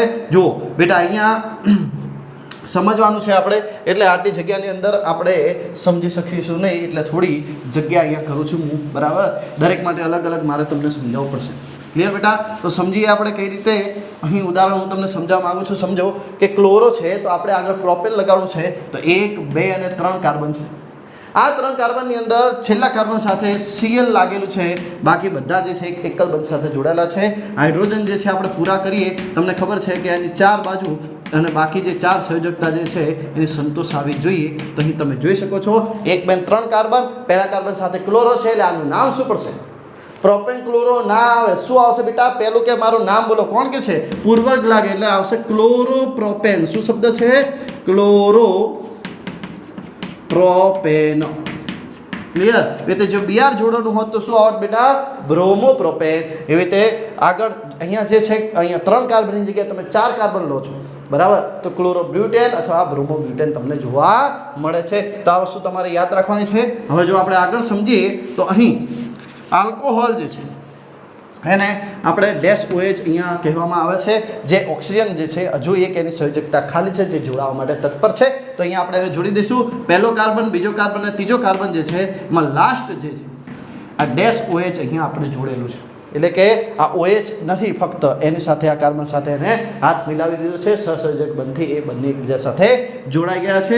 બાકી કાર્બનની સંયોજકતા જે છે આપણે પૂરી કરીશું અને ત્યાં શું જોડી દઈશું બેટા? હાઇડ્રોજન જોડી દઈશું, જેથી કરીને અહીં આપણને શું જોવા મળશે? પ્રોપેન તો જોવા મળે છે, પણ પાછળ શું છે? આલ્કોહોલ. તો એમાં પ્રત્યય લાગે છે ઓલ. શું પ્રત્યય લાગશે બેટા? ઓલ. એટલે શું લાગશે? પ્રોપેનોલ. શું શબ્દ આવશે? પ્રોપેનોલ. ક્લિયર? ચલો, 4 હોત તો શું આવત બેટા જવાબમાં? બ્યુટેનોલ. 5 હોત તો પેન્ટેનોલ. 6 હોત તો હેક્ઝેનોલ. 7 હોત તો હેપ્ટેનોલ, વગેરે વગેરે વગેરે. ચલો, આલ્ડીહાઇડની અંદર જો વાત કરવામાં આવે તો આલ્ડીહાઇડ જે છે એ CHO અહીંયા આપણને જોવા મળે. એટલે 1, 2 અને 3 કાર્બન જે છે એની સાથે જે છે આપણને અહીં આપણને જોવા મળે છે CHO. અચ્છા, CHO કઈ રીતે છે કે સાહેબ આ રીતે છે. એક હાઇડ્રોજન તો અહીંયા જોડેલો છે, સાથે ડબલ બોન્ડ હો. તો આ CHO સમૂહ છે. ક્લિયર? તો આ જે સમૂહ જે છે એની અંદર પ્રત્યય લાગશે, પાછળ લાગશે. જેમ આમાં પણ ઓલ પાછળ લાગે છે, આમાં પણ પાછળ લાગશે. આલ પ્રત્યય લાગે છે. શું લાગે છે? આલ. એટલે કે અહીં હાઇડ્રોજન જો આપણે પૂરા કરીએ 3 કાર્બન છે તો શું શબ્દ બનશે આનો? પ્રોપેનાલ. પ્રોપેનાલ. પ્રોપેન વત્તા આલ તો શું બનશે બેટા? પ્રોપેનાલ. ક્લિયર? તો આ વસ્તુ ઉચ્ચાર તમારે ખાલી સમજવાનો છે, તો અને તો જ તમે સમજી શકશો. હવે વાત કરીએ કીટોન. કીટોનમાં જે છે પ્રત્યય લાગે છે નોન. શું પ્રત્યય લાગે છે બેટા? નોન. તો ચલો એનું પણ એક ઉદાહરણ આપણે સમજી લઈએ એકદમ પરફેક્ટ કઈ રીતે બનશે. તો ચલો સૌપ્રથમ 3 કાર્બન લઈએ છીએ. 1 કાર્બન, 2 કાર્બન ને 3 કાર્બન. બરાબર? હવે આની અંદર પરફેક્ટ રીતે સમજો બેટા, બાકી નહીં ખબર પડે. કારણ શું છે આની અંદર સમજો. કારણ કે અહીંયા વચ્ચેવાળું કાર્બન હશે, કારણ કે આની અંદર બંને બાજુ એને જોડાવવું છે. તો બંને બાજુ જોડાવવું છે એવું કયું કાર્બન છે? અહીં આપણી પાસે એક જ કાર્બન જે છે બંને બાજુ એને જોડાવવું છે. અને અહીં ડબલ બોન્ડ O છે. હવે તમે મને એમ કહો, આ વચ્ચેવાળું જે કાર્બન છે એની સંયોજકતા અહીંયા કેટલી થઈ ગઈ? 1, 2, 3, 4. અને બની ગયું કીટોન. બરાબર છે? પરંતુ અહીં હવે ચાર સંયુક્તતા પૂરી થતી હોવાથી અહીંયા હાઇડ્રોજન નહીં આવે. હાઇડ્રોજન જે બીજી ખાલી જગ્યા છે ત્યાં આપણે પૂરી દેવાનું રહેશે. ક્લિયર બેટા? તો આ તમારું શું બની જાય છે અહીં 1 2 3 કાર્બન એટલે પ્રોપેનોન. શું બની ગયું? પ્રોપેનોન. તો અહીંયા આપણે લખી દઈશું બેટા પ્રોપેનોન. ક્લિયર? ચલો પછી આવે છે COOH. શું આવે છે? COOH એટલે કે અહીં કાર્બોક્સિલિક એસિડનો સમૂહ છે. તો ઓઇક એસિડ શબ્દ લખો. શું લખશે? ઓઇક એસિડ. ઓઇક એસિડ આ નામકરણ ખૂબ જ અગત્યના છે બેટા. ઓઇક એસિડ. ક્લિયર? ચલો ઓઇક એસિડ એટલે 1 2 3 કાર્બન. ત્રીજા કાર્બન સાથે COOH આપણે જોડવું છે. બરાબર? ચલો જોડી દીધું. ટોટલ અહીંયા અમારી પાસે 4 કાર્બન થઈ ગયા છે હવે. બરાબર? તો અહીં બાકીની જે સંયોજકતા છે આપણે પૂરી કરી દઈએ ફટાફટ. ક્લિયર? આની તો ઓલરેડી 4 થઈ જ ગઈ લાગે છે. ઓકે ચલો બાકી અહીંયા શું આવશે બેટા? Hydrogen hydrogen hydrogen hydrogen hydrogen hydrogen અને હાઇડ્રોજન. તો 1 2 3 4 કાર્બન હોવાથી બ્યુટેન આવે અને ઓઇક એસિડ છે તો શું શબ્દ બનશે? બ્યુટેનોઇક એસિડ. શું શબ્દ આવશે બેટા? બ્યુટેનોઇક એસિડ. ક્લિયર? ચલો તો આટલી વસ્તુ તમે સમજી ગયા હશો આશા રાખું છું. અને હવે આપણે આગળ વધીશું. આટલા જો તમને કઈ ક્રિયાશીલ સમૂહ તમને પરફેક્ટ રીતે ખબર પડી ગઈ હોય તો હવે તમારે નામકરણની અંદર બિલકુલ પણ ગભરાવાની જરૂર નથી. તો હવે આપણે ચેક કરીએ છીએ નામકરણ. ઓકે તો વિદ્યાર્થી મિત્રો આપણે નામકરણ જોઈએ તો સૌપ્રથમ પહેલી અહીંયા આપણને આપેલું છે કે CH3CH2 CH પછી અહીંયા બ્રોમિન અહીંયા Br આપણને જોડેલું દેખાય છે અને અહીં આપણને આપ્યું છે CH3. કાર્બન કેટલા છે બેટા? 1 2 3 4 4 કાર્બન એટલે બ્યુટેન આવે અને બીજા કાર્બન સાથે કોઈ કહેશે કે સાહેબ પહેલું બીજું ત્રીજું કાર્બન નહીં. ના બેટા, આમ જુઓ છો તો તમને કયું કાર્બન દેખાય છે? ત્રીજું. આમ જુઓ છો તો કઈ દેખાય છે? બીજું. તો મિનિમમ લેવાનું. મિનિમમનો મતલબ આમ જુઓ છો તો ત્રીજું નહીં લેવાનું. આ બાજુથી જોયું તો કયું આવ્યું? બીજા નંબરનું. એટલે બીજા નંબરના કાર્બન સાથે બ્રોમિન છે એવું કહેવાશે. ત્રીજા નંબરના કાર્બન સાથે બ્રોમિન છે એવું નહીં કહેવાય. ક્લિયર બેટા? તો ચલો અહીંયા જોઈએ 1 2 3 4 અહીંયા કાર્બન છે એટલે બ્યુટેન આવે અને અહીં બીજા કાર્બન સાથે બ્રોમિન છે એટલે બ્રોમો બ્યુટેન આવશે. શું આવશે? બ્રોમો. પણ કેટલા bromo? 2 bromo butane. 2 bromo butane. કે કયા કાર્બન સાથે છે? તો કે સાહેબ બીજા કાર્બન સાથે બ્રોમો જોડેલું છે. હવે જો 1 2 3 4 5 તો અહીંયા કેટલા છે આપણી પાસે?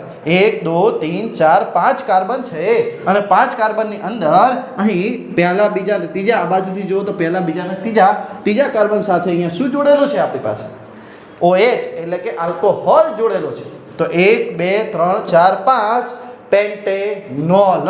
શું બનશે બેટા? 5 એટલે પેન્ટેનોલ. ક્લિયર? ચલો પછી આગળ વાંચીએ. કેટલા કાર્બન છે બેટા?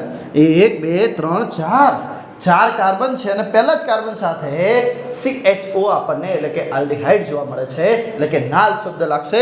એટલે 4 કાર્બનથી હોવાથી અહીંયા શું આવશે? બ્યુટેનાલ. શું આવશે બેટા? બ્યુટેનાલ. 1 2 3 4 કાર્બન છે. અચ્છા 4 કાર્બન છે ને તમે જોઈ શકો છો C ડબલ બોન્ડ કીટોન જોડેલું છે. કયા કાર્બન સાથે? બીજા કે ત્રીજા? સાહેબ બીજા કાર્બન સાથે હે ને. તો બીજા કાર્બન સાથે શું છે? ઓનો કીટોનો એટલે ઓન. 1 2 3 4 એટલે શું આવશે?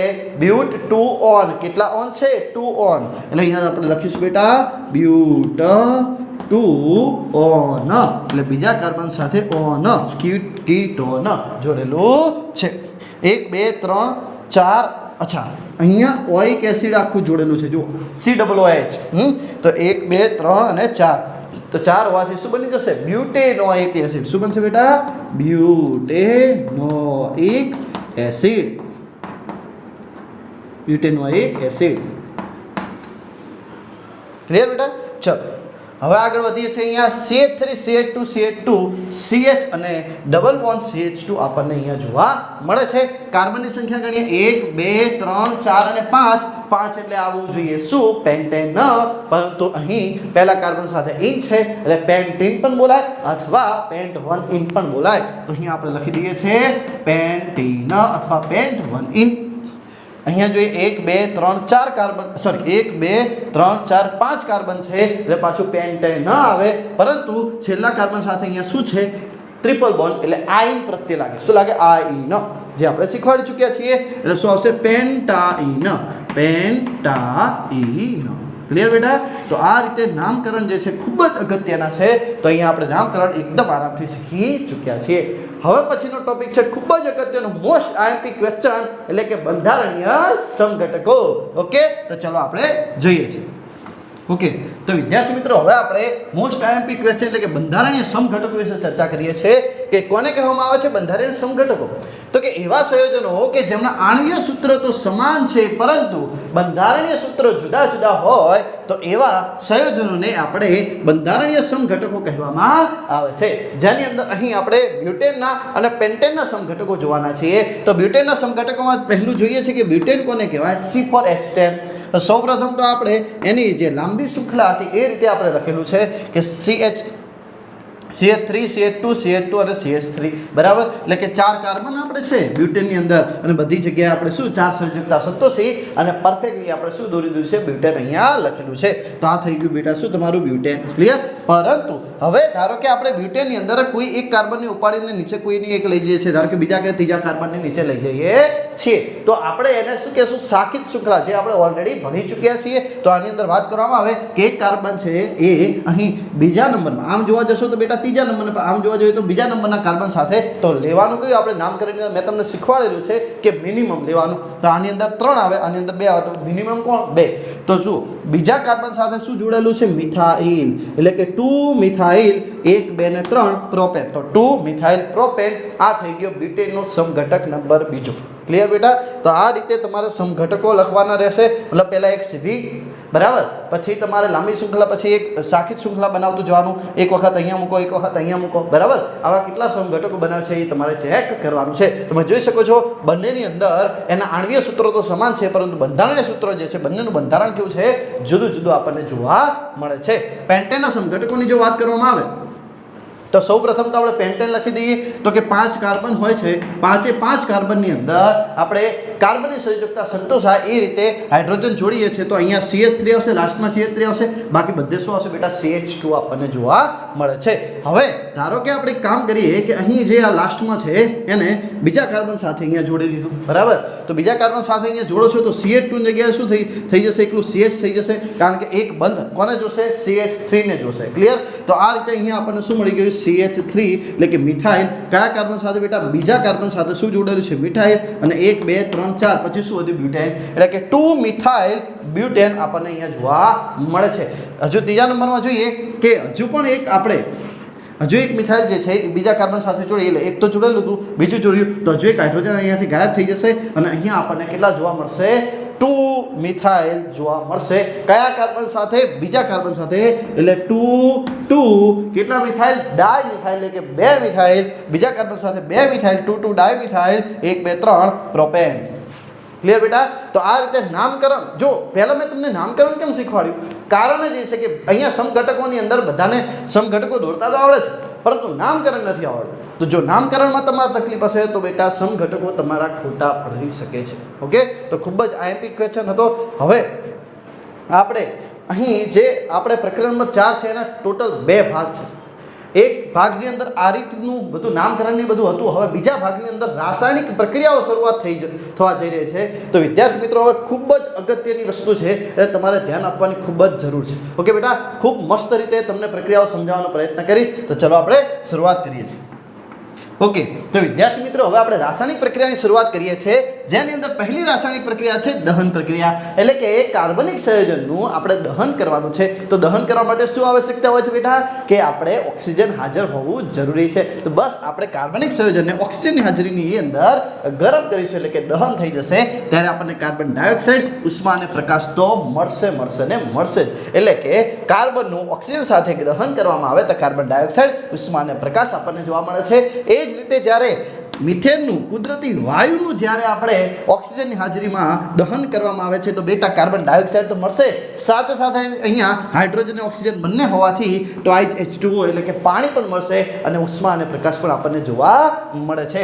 એ જ રીતે આપણે ઇથેનોલનું અહીં જ્યારે ઓક્સિજનની હાજરીની અંદર ગરમ કરવામાં આવે તો અહીં આપણને હાઇડ્રોજન હોવાથી પાણી પણ મળશે અને કાર્બન ડાયોક્સાઇડ પણ મળશે અને ઉષ્મા અને પ્રકાશ પણ આપણને જોવા મળશે. તો દહન પ્રક્રિયાની અંદર ઉષ્મા અને પ્રકાશ તો આવશે જ, કાર્બન ડાયોક્સાઇડ તો આવશે જ, સાથે સાથે જ્યાં જ્યાં હાઇડ્રોજન આવે છે ત્યાં પાણી પણ તમને સામે મળશે. ખૂબ જ અગત્યની જો નોંધ હોય તો એ આ છે કે જ્યારે સંતૃપ્ત હાઇડ્રોકાર્બન છે એટલે કે એકલ બંધથી જોડાયેલું હાઇડ્રોકાર્બન હોય, જ્યારે એને દહન કરવામાં આવે છે ત્યારે એ કાળા ધુમાડા રહિત જ્યોત આપે છે, એટલે કે કાળો ધુમાડો એની અંદર આપણને જોવા મળતો નથી. પરંતુ જ્યારે અસંતૃપ્ત હાઇડ્રોકાર્બન છે એટલે કે દ્વિબંધ અને ત્રિબંધ જ્યારે ધરાવે છે અને જ્યારે એનું દહન કરવામાં આવે ઓક્સિજનની હાજરીની અંદર, ત્યારે એ કાળા ધુમાડા વાળી આપણને જ્યોત આપે છે. તો આ બે વસ્તુ તમારે યાદ રાખવાની છે. સંતૃપ્ત તો કાળા ધુમાડો નથી જોવા મળતો, અસંતૃપ્ત તો કાળો ધુમાડો જોવા મળે છે. ઓકે બેટા, ચલો હવે આપણે નેક્સ્ટ રાસાયણિક પ્રક્રિયા જોઈએ. ઓકે, તો હવે આપણે આલ્કોહોલનું ઓક્સિડેશન જોઈએ. તો આલ્કોહોલ તરીકે આપણે એક લઈએ છીએ ઇથેનોલ, એટલે કે CH3CH2OH. આને શું કહેવાશે બેટા? ઇથેનોલ. કેમ ઇથેનોલ કહેવાશે?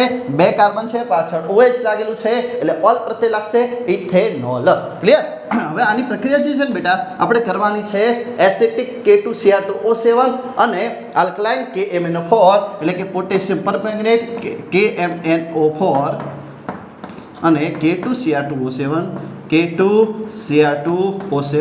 એટલે કે આલ્કલાઇન KMnO4 અને એસિડિક K2Cr2O7 ની હાજરીની અંદર આપણે જ્યારે પ્રક્રિયા કરીશું ત્યારે આ બંને ભાઈઓ જે છે એ ઓક્સિજનને અંદર અહીંયા ઓક્સિજનને અહીંયા એડ કરવામાં મદદ કરશે, એટલે કે ઓક્સિજનને અહીંયા ઉમેરવામાં મદદ કરશે. એટલે આ બંને જે છે ઓક્સિડેશન કર્તા તરીકે વર્તે છે. શું કેના તરીકે વર્તે બેટા? ઓક્સિડેશન કર્તા તરીકે વર્તે છે, કારણ કે અહીં ઓક્સિજનને જોડવાની અંદર મદદરૂપ થાય છે. એટલે કે ઓક્સિજનનું ઉમેરાવું આપણે એ જ કહીએ છીએ ને બેટા, ઓક્સિડેશન એટલે કે ઓક્સિજનનું ઉમેરાવું. હવે આપણે શરૂઆતમાં મેં તમને કીધું હતું કે ઓક્સિજન કેવો છે? ઓક્સિજન જાડો છે. જો જાડો ઓક્સિજન કૂદીને અહીંયા આવવા માંગે છે તો એટલો બધો જાડો ઓક્સિજન છે કે જ્યારે કૂદીને આવશે ત્યારે બે હાઇડ્રોજન ઉડી જશે, હે ને? એટલે કે અહીંયાથી એ જાડીઓ ધૂમ તો અહીંયા કણ કોણ આવી જશે? અહીંયા કણ ઓક્સિજન કૂદીને કોણ આવે છે? ઓક્સિજન આવે છે. તો આ જગ્યા એ ઓક્સિજન આવી જશે તો બે હાઇડ્રોજન ત્યાંથી ઉડી જશે. બરાબર બેટા? એટલે કે એક ઓક્સિજન જે છે એ તમને ખબર છે એક ઓક્સિજન કેટલી જગ્યા રોકે છે? બે જણાની જગ્યા રોકે છે. એટલે એક ઓક્સિજન અહીંયાથી કૂદીને આવશે એટલે બે હાઇડ્રોજન ઉડી જશે. બસ આ પ્રક્રિયા છે, એને કહેવાય છે આલ્કોહોલનું ઓક્સિડેશન. તો જો બેટા CH3 C તો એમના એમ અને એક ઓક્સિજન આવ્યો, બે હાઇડ્રોજન જતા રહ્યા એટલે ઓક્સિજન એડ થાય છે. એક ઓક્સિજન આવે છે, બે હાઇડ્રોજનને ઉડાડી દેશે. ક્લિયર? બાકી OH જે છે પાછળ એ તો એમના એમ. એટલે અહીંયા આપણને શું જોવા મળે છે? CH3COOH એટલે કે ઇથેનોઇક એસિડ. શું જોવા મળ્યું બેટા? Ethanoic acid. ક્લિયર? તો આ વસ્તુ આપણે સમજવાની છે. ટૂંકમાં ઓક્સિડેશનની અંદર કંઈ છે નહીં, ઓક્સિજનનું ઉમેરાણ હાઇડ્રોજનનું દૂર થવું તો આપણે એ જ કર્યું ને. પણ ઓક્સિજન કેટલા ઉમેરાણા? એક ઓક્સિજન ઉમેરાણું તો કેટલા હાઇડ્રોજન દૂર થાય? બે હાઇડ્રોજન દૂર થાય. આ વસ્તુ તમને ખબર હોવી જોઈએ. અને આની અંદર મદદ કોણ કરે છે? તો કે આ બે ભાઈઓ જે છે એને મદદ કરે છે. અહીંયા કોણ છે? KMnO4 એટલે શું કહેવાય ને? Potassium permanganate. અને આનું શું કહેવાય છે? Potassium dichromate. આ બંને જે છે ઓક્સિજન ઉમેરવામાં મદદ કરતા હોવાથી આ બંનેને આપણે ઓક્સિડેશન કરતા કહેવામાં આવે છે. હવે આપણે બીજી પ્રક્રિયા જોઈએ. ઓકે, તો હવે આપણે યોગશીલ પ્રક્રિયા જોઈએ. યોગશીલ એટલે કે ઉમેરાવું, એટલે કે જે રાસાયણિક પ્રક્રિયા દરમિયાન કાર્બનિક સંયોજનમાં જો કોઈ બીજો અણુ ઉમેરાય છે અને એના ઉમેરાવથી કોઈ નવો કાર્બનિક સંયોજન તૈયાર થઈ જાય છે તો આવી પ્રક્રિયાને આપણે યોગશીલ પ્રક્રિયા કહેવામાં આવે છે. યોગ કરવો એટલે કે ઉમેરાવું, એડિશન કરવું. ક્લિયર બેટા? તો અહીં જે છે એ પ્રક્રિયા કોની હાજરીમાં થશે? નિકલ ઉદ્દીપકની હાજરીમાં થાય છે. અચ્છા, ઉદ્દીપક કોને કહેવામાં આવે છે? તો ઉદ્દીપક એને કહેવામાં આવે છે કે જે રાસાયણિક પ્રક્રિયાની અંદર ખલેલ પહોંચાડ્યા વગર એ પ્રક્રિયાને જુદા જુદા સ્તરે આગળ વધારે જાય છે. તો વાત કરવામાં આવે અહીં આપણે એક અસંતૃપ્ત હાઇડ્રોકાર્બન લીધેલું છે. તમે જોઈ શકો છો અહીંયા દ્વિબંધ છે. એ આરનો મતલબ કોઈ પણ આલ્કેન જે છે CH3CH2 આપણે જોડેલું હોવું જોઈએ. અહીંયા દ્વિબંધ છે એનો મતલબ આ આલ્કીન છે, એટલે કે અસંતૃપ્ત હાઇડ્રોકાર્બન છે અને એમાંથી આપણે સંતૃપ્ત હાઇડ્રોકાર્બન બનાવેલું છે. કઈ રીતે બન્યું છે એ વસ્તુ આપણે સમજવાનું છે કે નિકલ જે છે એ હાઇડ્રોજનને અહીંયા જોડવામાં મદદ કરે છે. હાઇડ્રોજન યોગશીલ પ્રક્રિયા છે એટલે કે જોડાવું. કોને જોડાવું છે? હાઇડ્રોજનને જોડાવું છે. અચ્છા, હાઇડ્રોજનને જોડાવું હોય તો અહીં એની પાસે અહીંયા એક બંધ જે છે એ બંધને તોડવો પડે. જ્યારે એક બંધ તૂટશે એટલે કે એક ઇલેક્ટ્રોન અહીંયા જશે, એક ઇલેક્ટ્રોન અહીંયા જશે. તો અને તો જ જે છે એ હાઇડ્રોજન ત્યાં અહીંયા સેટ થઈ શકશે, બાકી થઈ શકશે નહીં. એટલે કે હાઇડ્રોજનને જોડાવ છે તો નિકલ बाबा पाए जैसे कोना पाए निकल बाबा पाए कि निकल बाबा हमको यहाँ पे ऐड होना है. तो ये क्या बोलते हैं, don't worry I am here why said dear, है ना. तो આપણે શું કરશું કે એક બંધ અહીંયાથી તૂટી જશે. જ્યારે એક બંધ તૂટે છે તો અહીંયા એક બંધ એટલે કે કેટલા ઇલેક્ટ્રોન, 2 ઇલેક્ટ્રોન. તો એક ઇલેક્ટ્રોન ક્યાં આવી જશે, અહીંયા, અને એક ઇલેક્ટ્રોન ક્યાં આવી જશે બેટા, અહીંયા. હવે હાઇડ્રોજન શું થઈ ગયો, ખુશ થઈ ગયો. શું થઈ ગયો બેટા, ખુશ થઈ ગયો. કેમ, કારણ કે હવે હાઇડ્રોજન 2 છે એટલે એક હાઇડ્રોજનનો એક ઇલેક્ટ્રોન, બીજા હાઇડ્રોજનનો બીજો ઇલેક્ટ્રોન, એટલે અહીં બંધ તૈયાર તમારો થઈ જશે. એટલે એક હાઇડ્રોજન અહીંયા જોડાઈ જશે, એક હાઇડ્રોજન અહીંયા જોડાઈ જશે, અને અહીંયાથી આ શું થશે, બંધ અહીંયાથી જતો રહેશે. એટલે કે અસંતૃપ્તમાંથી અહીંયા તમારું શું બની જાય છે બેટા, સંતૃપ્ત હાઇડ્રોકાર્બન તૈયાર થઈ જાય છે. જેનો ઉપયોગ જે છે વનસ્પતિ તેલના હાઇડ્રોજનેશનની પ્રક્રિયાની અંદર એનો ઉપયોગ કરવામાં આવે છે. હવે વાત કરવામાં આવે છે કે સંતૃપ્ત આપણે જે છે અસંતૃપ્ત હાઇડ્રોકાર્બન જે છે એ વનસ્પતિ તેલ જે કે આપણે ખાવાની અંદર ઉપયોગમાં કરવામાં આવે છે. જ્યારે સંતૃપ્ત હાઇડ્રોકાર્બન જે છે પ્રાણી ચરબી ફેટી એસિડના સંતૃપ્ત હાઇડ્રોકાર્બન છે જે આપણા સ્વાસ્થ્ય માટે નુકસાનકારક હોવાથી આપણે એનો ઉપયોગ કરતા નથી. ઓકે બેટા, તો યોગશીલ પ્રક્રિયાની અંદર શું કર્યું, આપણે યોગ કર્યું, એડ કર્યું, એડિશન કર્યું. કોનું એડિશન કર્યું છે, હાઇડ્રોજનને એડ કર્યો છે. અચ્છા, એડ કરવું હોય તો એક બંધ શું કરવો પડે બેટા, તોડવો પડે. તો બંધ તોડવા માટે કોની પાસે ગયો, નિકલ બાબા પાસે. કોની પાસે, નિકલ ઉદ્દીપક પાસે. તો નિકલ ઉદ્દીપક જે છે એની મદદ કરશે જેથી કરીને અહીં એ ઇલેક્ટ્રોન અહીંયા આપણને જોવા મળશે અને 2 હાઇડ્રોજન ખૂબ ખુશીથી જોડાઈ જશે, જે રીતે તમે મારી સાથે જોડાયેલા છો. તો વિદ્યાર્થી મિત્રો, અત્યાર સુધી જો વિડીયો તમને સારો લાગ્યો હોય તો હાલ જ આપણી ચેનલને સબસ્ક્રાઇબ કરી દેજો, અને આ વિડીયોને લાઇક કરવાનું હજુ બાકી છે તો આ વિડીયોને લાઇક કરી દેજો. સાથે સાથે તમારા જેવી મસ્ત મજાની એકદમ મસ્ત કોમેન્ટ કરી દેજો. હવે આપણે આગળ વધીશું.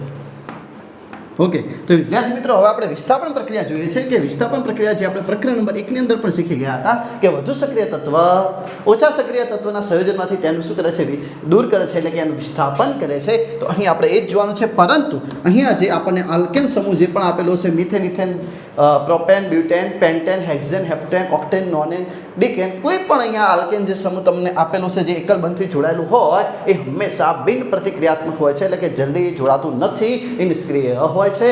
જેથી કરીને એને જો જોડાવવું હોય તો ફક્ત ને ફક્ત એક જ એવી જગ્યા છે કે જ્યારે એ જોડાશે, સૂર્ય ભગવાનના આશીર્વાદ હશે, સૂર્ય દાદાના આશીર્વાદ હશે તો અને તો જ, સૂર્યપ્રકાશની હાજરી હશે તો અને તો જ આ પ્રક્રિયા સક્સેસ બનશે, બાકી આ પ્રક્રિયા થશે નહીં. તો આ વસ્તુ તમારે લખવી ખૂબ જ જરૂરી છે કે સૂર્યપ્રકાશની હાજરીની અંદર ક્લોરીન સાથે એને જોડાવું છે. તો ક્લોરીન જે છે આમાં રહેલા એક હાઇડ્રોજન સાથે જોડાઈ એનું વિસ્થાપન કરે છે, એટલે કે CH3Cl, અને તમને HCl જોવા મળે છે. પરંતુ ક્યારે, કે જ્યારે સૂર્યપ્રકાશની હાજરી હોય ત્યારે અને ત્યારે જ, બાકી આ વસ્તુ શક્ય બનશે નહીં. કારણ કે આલ્કેન જે છે એ મોટા ભાગના પ્રક્રિયકની અંદર શું હોય છે, બિન પ્રતિક્રિયાત્મક, એટલે કે એ કોઈ સાથે જોડાવા માંગતું નથી. પરંતુ સૂર્ય ભગવાન કહે છે કે ભાઈ સૂર્યપ્રકાશની હાજરી હોય તેને માનવું પડે, એટલે કે એ જોડાઈ જશે. ઓકે બેટા, ચલો આગળ વધીએ છીએ.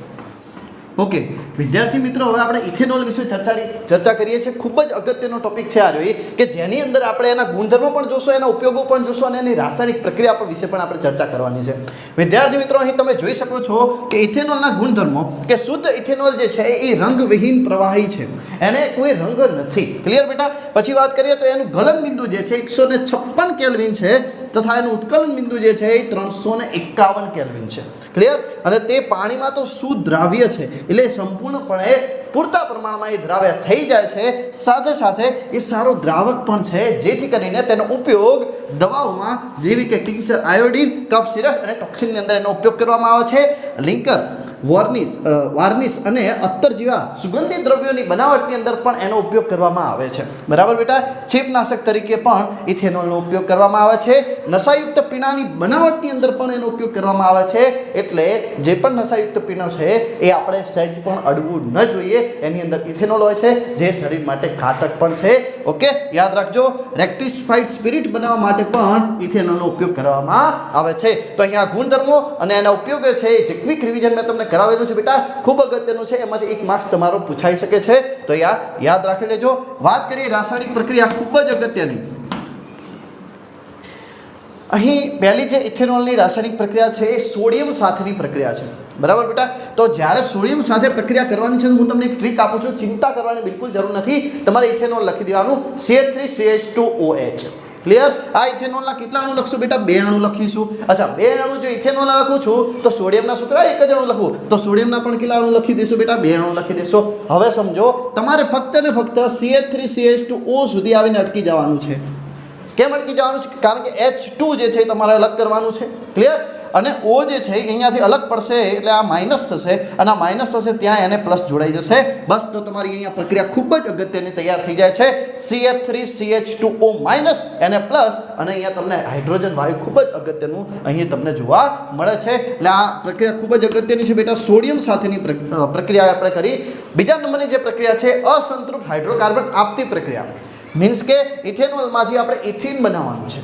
કઈ રીતે બનાવશું કે સાહેબ? એની અંદર પાણીનો અણુ દૂર કરશો ત્યારે બનશે. અચ્છા, પાણીનો અણુ દૂર કરવા એટલે શું કહેવાય? નિર્જલીકરણ કરતા. કોણ વર્તશે નિર્જલીકરણ કરતા તરીકે? અચ્છા, પાણીનો અણુ દૂર કરવો તો કરવું શું પડે? ગરમ કરવું પડે ને. કેટલા કેલ્વિન તાપમાને? 443 કેલ્વિન તાપમાને અને આપણે ઇથેનોલને ગરમ કરવાનું છે. કોની હાજરીની અંદર? H2SO4 સલ્ફ્યુરિક એસિડની હાજરીની અંદર જ્યારે એને ગરમ કરવામાં આવશે ત્યારે એમાંથી પાણીનો અણુ દૂર થઈ જશે. શું થશે બેટા? દૂર થઈ જશે. તમે જોઈ શકો છો કે ધારો કે આ H2O જે છે અહીંયાથી આપણે નીકાળી દઈએ છીએ. તમે પ્રક્રિયાને એકદમ ધ્યાનથી સમજો. આ H2O આખો પાણીનો અણુ આપણે દૂર કરી દીધો છે. હવે સમજો, કાર્બન કેટલા છે બેટા? 2 કાર્બન છે. હાઇડ્રોજન કેટલા વધ્યા? 3 ને 1 4 હાઇડ્રોજન વધ્યા. એનો મતલબ આના ભાગમાં તમારી પાસે કેટલા હાઇડ્રોજન? 2 આવશે. આની પાસે કેટલા આવશે? 2 આવશે. તો અહીંયા તમે 2 હાઇડ્રોજન જોડી દો છો તો અહીંયા 4 હાઇડ્રોજન તો થઈ ગયા.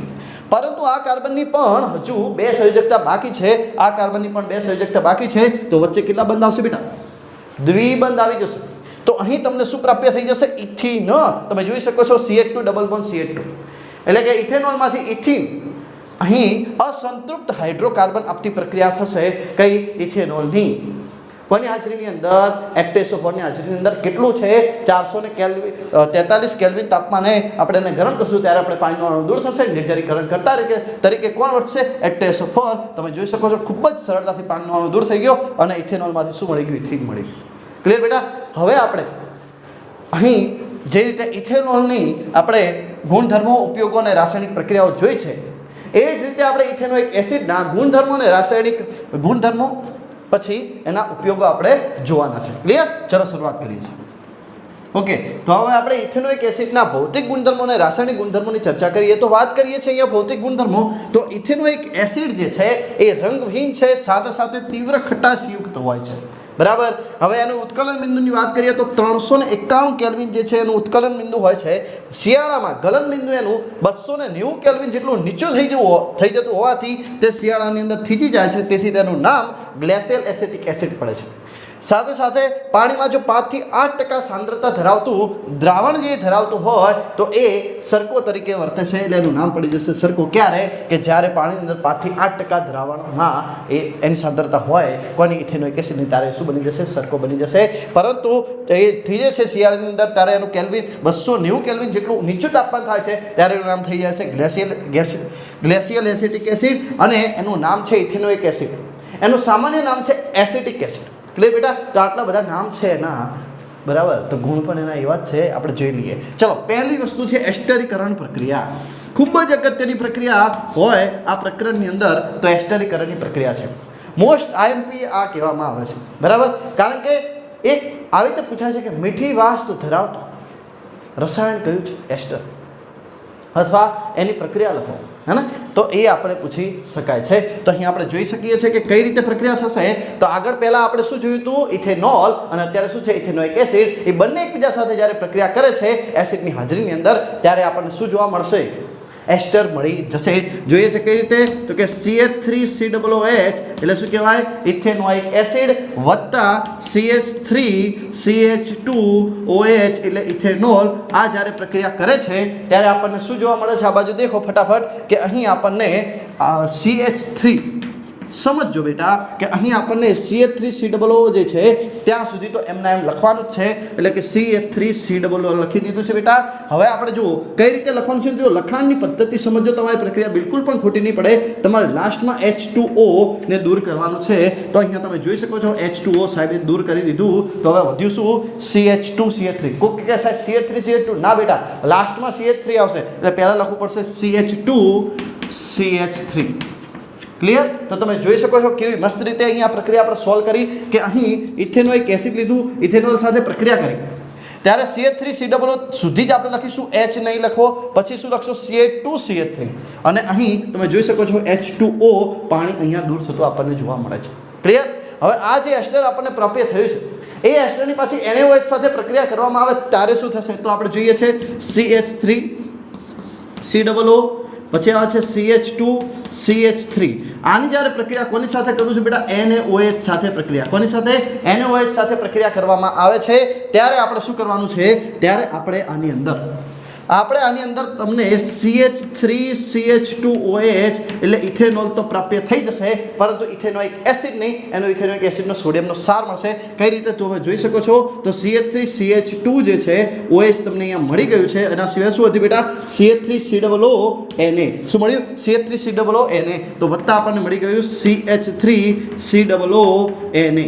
ક્લિયર? એટલે કે ઇથેનોઇક એસિડનો સોડિયમનો સાર મળ્યો, ઇથેનોલ મળ્યું અને H2O મળી ગયું. ક્લિયર બેટા? સોરી, H2O તો આપણે આની અંદર મળ્યું હતું. આ તમારી પ્રક્રિયા જે પહેલી છે એની અંદર અહીં આપણને H2O પ્રાપ્ય થયું છે. બીજી પ્રક્રિયાની અંદર ફક્ત આટલું જ છે. ક્લિયર બેટા? તો આ વસ્તુ તમારે યાદ રાખવાની છે. હવે જો એક વસ્તુ સમજો, જ્યારે એસ્ટર જે છે NaOH સાથે પ્રક્રિયા કરે છે તો અહીં એનો ઇથેનોઇક એસિડનો સોડિયમનો સાર આપે છે, તો શું ઇથેનોઇક એસિડ જે છે એ NaOH સાથે પ્રક્રિયા કરશે તો સોડિયમનો સાર નહીં આપે? ઓબ્વિયસ આપશે જ ને. એટલે એસ્ટરને કહે છે ભાઈ તું ખાલી NaOH સાથે પ્રક્રિયા કરી અને સોડિયમનો સાર આપે છે એવું ના સમજતો. આઈ એમ હિયર. મારી આ બધી વાતો પણ ચાલે, ઇથેનોઇક એસિડની વાત ચાલી રહી છે. તો હવે ઇથેનોઇક એસિડ એટલે કોણ? CH3COOH એ કોની સાથે પ્રક્રિયા કરશે? NaOH. એટલે NaOH સાથે પ્રક્રિયા કરી અને એ પણ CH3COO Na. એટલે આટલેથી આટલે સુધી CH3COO અને કોણ આપશે? Na. તો અહીંયા આપણે જોઈ શકો છો CH3COO Na એટલે કે ઇથેનોઇક એસિડનો સોડિયમનો સાર આપે છે. HOH એટલે કે અહીંયા શું જોવા મળ્યું?